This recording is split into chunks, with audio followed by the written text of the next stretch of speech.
నాగమణి కంటే ఏవి చూసినప్పుడు చాలా ఎమోషనల్ అయితే అనిపించింది. దెబ్బ మీద దెబ్బ.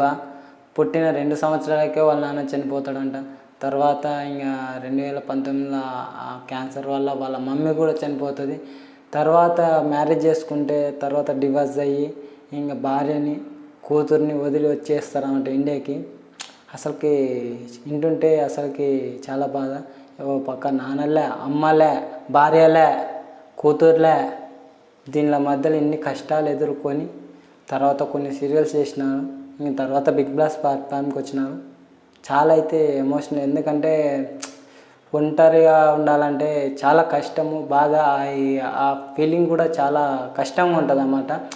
అమ్మ నాన్న లేకుంటే ఎట్లా ఉంటుంది, భార్య పిల్లలు కనీసం వాళ్ళన్నా ఉంటే బాగుంటుందని అనుకుంటాం కదా. అవన్నీ లేకుంటే చాలా పెయిన్ఫుల్ ఉంటుంది అన్నమాట ఒంటరి జీవితం అనేది.